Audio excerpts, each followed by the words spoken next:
बाबा साहब के इस यूट्यूब चैनल पर सभी साथियों को जय भीम। हम लोग आज के प्रैक्टिस सेट में देखेंगे सामान्य अध्ययन के महत्वपूर्ण प्रश्न जो भविष्य में होने वाली परीक्षाएं जैसे खंड शिक्षा अधिकारी, जेल वार्डन, फायरमैन आदि परीक्षाओं में पूछे जाने की प्रबल संभावना रखते हैं। चलिए प्रैक्टिस सेट को शुरू करते हैं।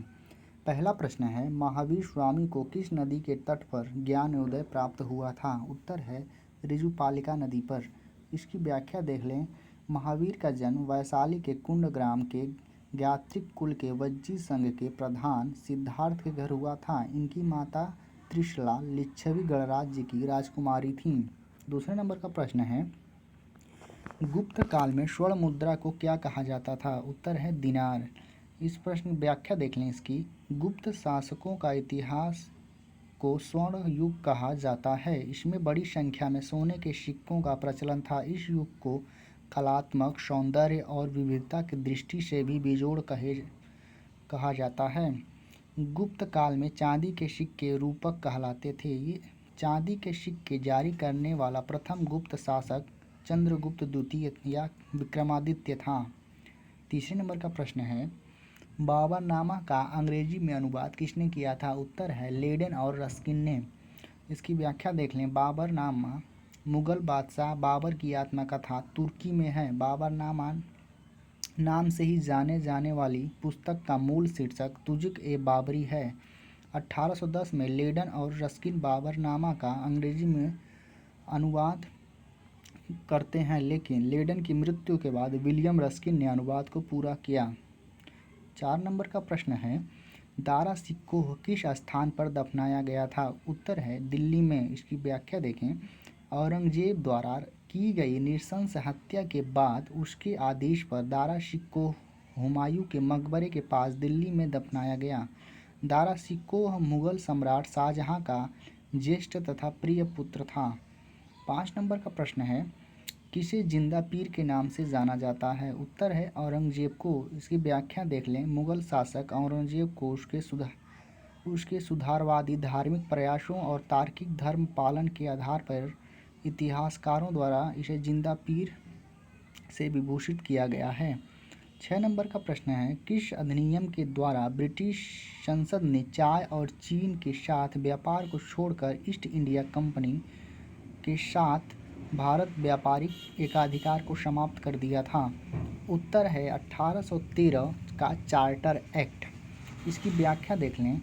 1813 किस के अधिनियम के द्वारा ब्रिटिश संसद में चाय और चीन के साथ व्यापार को छोड़कर ईस्ट इंडिया कंपनी के भारत के साथ व्यापारिक एकाधिकार को समाप्त कर दिया गया। कुछ सीमाओं के अधीन सभी ब्रिटिश नागरिकों के लिए भारत के साथ व्यापार खोल दिया गया।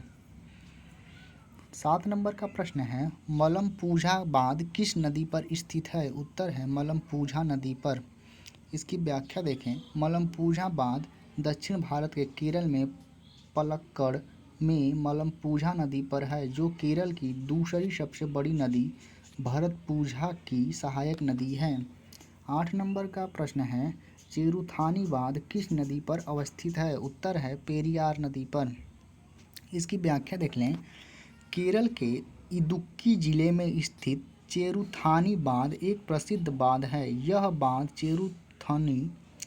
चेरुनथनी नदी पर बनाया गया है, जो पेरियार नदी की एक महत्वपूर्ण सहायक नदी है। इस बांध से जल विद्युत शक्ति बनती है, जिससे आसपास के स्थानों को विद्युत आपूर्ति की जाती है। 9 नंबर का प्रश्न है, चित्रकूट जलप्रपात स्थित है? उत्तर है बस्तर में। इसकी व्याख्या देखें। चित्रकूट जलप्रपात छत्तीसगढ़ के बस्तर जिले में इंद्रावती नदी पर स्थित है। यह जगदलपुर के पश्चिम में स्थित प्राकृतिक जलप्रपात है। 10 नंबर का प्रश्न है, लिग्नाइट के प्रमुख भंडार क्षेत्र हैं? उत्तर है जियोलॉजिकल सर्वे ऑफ इंडिया की report Indian coal and lignite resource 2018 के अनुसार भारत में लिग्नाइट के प्रमुख भंडार क्षेत्र तमिलनाडु, राजस्थान, गुजरात, पुडुचेरी, जम्मू कश्मीर और पश्चिम बंगाल हैं। 11 नंबर का प्रश्न है, लोम्बोक जल डमरू मध्य किन दो देशों के मध्य स्थित है? उत्तर है बाली एवं लोम्बोक के। इसकी व्याख्या देख लें। पानी के ऐसे संकरी रास्ते जो दो बड़े बड़े जल समूहों को जोड़ते हैं जल संधि या जल डमरू मध्य कहलाते हैं। लोम्बोक जल डमरू मध्य जावा सागर को हिंद महासागर से जोड़ता है तथा यह इंडोनेशिया में बाली और लोम्बोक द्वीपों के बीच स्थित है। 12 नंबर का प्रश्न है, पश्चिमी एशिया में सर्वाधिक तेल उत्पादक देश है? उत्तर है सऊदी अरब। इस प्रश्न की व्याख्या देख लें। यह मध्य पूर्व में स्थित एक सुन्नी मुस्लिम देश है। 2018-19 में तेल उत्पादक देश हैं यूएसए, सऊदी अरब, रूस, ईरान। एशिया में सर्वाधिक तेल उत्पादक देश सऊदी अरब है। ठीक है, अगला प्रश्न देखिए 13 नंबर का। उत्तरी अमेरिका का सुपीरियर झील का क्षेत्र प्रसिद्ध है? उत्तर है लौह अयस्क भंडार के कारण। व्याख्या देखें। संयुक्त राज्य अमेरिका और कनाडा की सीमा पर स्थित सुपीरियर झील का क्षेत्र प्रमुख लौह अयस्क क्षेत्र के रूप में विख्यात है। 14 नंबर का प्रश्न है, 2011 की जनगणना के अनुसार किस केंद्र शासित प्रदेश का जनसंख्या घनत्व न्यूनतम है? उत्तर है अंडमान और निकोबार द्वीप समूह का। इसकी व्याख्या देखें। वर्ष 2011 की जनगणना के अनुसार अंडमान और निकोबार द्वीप समूह का जनघनत्व 46 व्यक्ति वर्ग किलोमीटर है तथा भारत का जनघनत्व 382 व्यक्ति वर्ग किलोमीटर है। 15 नंबर का प्रश्न है, किस देश में जनसंख्या घनत्व सबसे कम है? उत्तर है मंगोलिया में। इसकी व्याख्या देखें। मंगोलिया सर्वाधिक कम जनघनत्व में प्रथम स्थान पर है। यहाँ जनघनत्व 2 व्यक्ति प्रति वर्ग किलोमीटर है। 16 नंबर का प्रश्न है, वर्तमान वृद्धि दर के अनुसार भारत की शहरी आबादी वर्ष 2030 तक पहुँचने का अनुमान है। उत्तर है 575 मिलियन। 17 नंबर का प्रश्न है, 2011 की जनगणना के अनुसार किस केंद्र शासित प्रदेश की साक्षरता दर न्यूनतम है? उत्तर है दादर और नागर हवेली का। इसकी व्याख्या देखें। 2011 की जनगणना के अनुसार न्यूनतम साक्षरता दर वाला केंद्र शासित प्रदेश दादर नागर हवेली है, जहां पर साक्षरता दर 76.2% है। 18 नंबर का प्रश्न है, 2011 की जनगणना के अनुसार किस केंद्र शासित प्रदेश का लिंगानुपात न्यूनतम है? उत्तर है दमन और दीव का। इसकी व्याख्या देखें। 2011 की जनगणना के अनुसार दमन और दीव का लिंगानुपात 618 है। 19 का प्रश्न है, भारतीय संविधान का भाग 16 किससे संबंधित है? उत्तर है कुछ वर्गों के लिए विशेष उपबंधों से। इसके बारे में और चीज़ जान लीजिए। भारतीय संविधान में 22 भाग हैं तथा इसमें 395 अनुच्छेद और 12 अनुसूचियां हैं। 20 नंबर का प्रश्न है, धन विधेयक के अतिरिक्त एक विधेयक जो विधानसभा ने प्रथम बार पारित कर दिया हो, विधान परिषद में कितने माह तक पड़ा रह सकता है? उत्तर है 3 माह से अधिक नहीं। इसकी व्याख्या देख लें। अनुच्छेद 197 1 के प्रावधान के अनुसार धन विधेयक के अतिरिक्त एक विधेयक जिसे विधानसभा ने प्रथम बार पारित कर दिया हो, विधान परिषद के समक्ष विधि रखे जाने की तारीख से 3 माह से अधिक तक रोका नहीं जा सकता। 21 नंबर का प्रश्न है, भारतीय संविधान का कौन सा अनुच्छेद लोकसभा एवं विधानसभा के प्रतिनिधियों को निर्वाचित करने अर्थात वयस्क मताधिकार का अधिकार प्रदान करता है? उत्तर है अनुच्छेद 326। इसकी व्याख्या देख लें। भारतीय संविधान के भाग 15 के अंतर्गत अनुच्छेद 326 लोकसभा तथा विधानसभा के प्रतिनिधियों को निर्वाचित करने अर्थात वयस्क मताधिकार का अधिकार प्रदान करता है। 22 नंबर का प्रश्न है, ग्रामीण स्थानीय शासन का पंचायती राज नामांकन किस भारतीय नेता के सुझाव का परिणाम है? उत्तर है M.K. गांधी। इसकी व्याख्या देखें। महात्मा गांधी जी का सपना था ग्राम स्वराज को सशक्त, स्वस्थ और विकासशील बनाना। ग्राम स्वराज का तात्पर्य है कि गांव के लोगों की ऐसी सरकार जो हर साधन संसाधन गांव में उपलब्ध करा सके, साथ ही विकास का काम भी इसी सरकार के माध्यम से हो सके।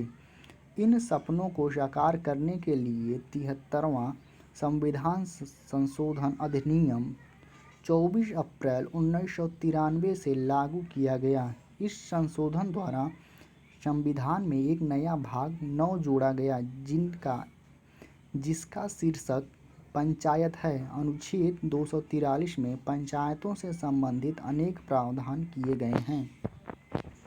23 नंबर का प्रश्न है, भारतीय रुपये को चालू खाते पूर्व परिवर्तनीय बनाया गया था। उत्तर है 1994 में। इसकी व्याख्या देखें। वर्ष 1994 में भारतीय रुपये चालू खाते के लेन देन में पूरी तरह से परिवर्तन बना दिया गया। चालू खाते की परिवर्तन का तात्पर्य है कि मुद्रा को सीमा पर आवाजाही पर किसी तरह का प्रतिबंध नहीं है। 24 नंबर का प्रश्न है, वैज्ञानिक प्रबंधन का जनक कौन है? उत्तर है F.W. टेलर। इसकी व्याख्या देखें। F.W. टेलर को वैज्ञानिक प्रबंधन का जनक कहा जाता है। वैज्ञानिक प्रबंधन का अर्थ है विशिष्ट ज्ञान से किसी कार्य को सुव्यवस्थित ढंग से चलाना। 25 नंबर का प्रश्न है, किससे कांच को गहरा नीला रंग प्रदान होता है? उत्तर है कोबाल्ट ऑक्साइड से। इसकी व्याख्या देखें। कांच में मिलाए जाने पदार्थों से प्राप्त कांच का रंग। फेरिक ऑक्साइड से भूरा कांच प्राप्त होता है। क्रोमिक ऑक्साइड से हरा कांच प्राप्त होता है। कोबाल्ट ऑक्साइड से गहरा नीला कांच प्राप्त होता है। कैल्शियम सल्फाइड से चटक लाल रंग प्राप्त होता है। कैडमियम सल्फाइड से नींबू जैसा पीला रंग प्राप्त होता है। 26 नंबर का प्रश्न है, जैविक एवं अजैविक संगठकों के मध्य बिचौलिया का कार्य करता है। उत्तर है उत्पादक। इसकी व्याख्या देखें। जैविक व अजैविक घटक आपस में संबंधित होते हुए एक दूसरे से परस्पर क्रियाकलाप करते एवं एक दूसरे को प्रभावित करते हुए प्राकृतिक एवं खाद्य श्रृंखला में अपनी महत्वपूर्ण भूमिका अदा करते हैं। उत्पादक जैविक एवं अजैविक जगत के बिचौलिया होते हैं क्योंकि यह प्रकाश संश्लेषण विधि से ऊर्जा प्राप्त करते हैं तथा भोज्य पदार्थ बनाते हैं एवं अपनी जड़ों द्वारा अजैविक पदार्थ ग्रहण करते हैं एवं उपभोक्ताओं के लिए प्रत्यक्ष या अप्रत्यक्ष रूप से भोजन के स्रोत के रूप में विद्यमान होते हैं। 27 नंबर का प्रश्न है, 25 दिसंबर 2019 को उत्तर प्रदेश सरकार के मुख्यमंत्री आदित्यनाथ योगी की घोषणा के अनुसार 3 तलाक पीड़ित महिलाओं को कितने रुपए वार्षिक सहायता दी जाएगी? उत्तर है 6,000 रुपये। इसकी व्याख्या देखें।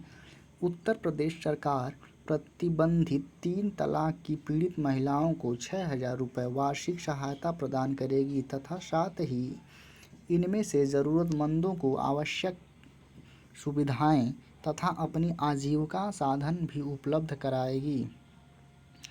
28 नंबर का प्रश्न है, प्रसिद्ध ठुमरी गायिका गिरिजा देवी का जन्म किस शहर में हुआ था? उत्तर है वाराणसी में। इसकी व्याख्या देख लीजिए। प्रसिद्ध ठुमरी गायिका गिरिजा देवी का जन्म 8 मई 1929 को वाराणसी में हुआ था। अभी संगीत के बनारस घराने से संबंधित थीं।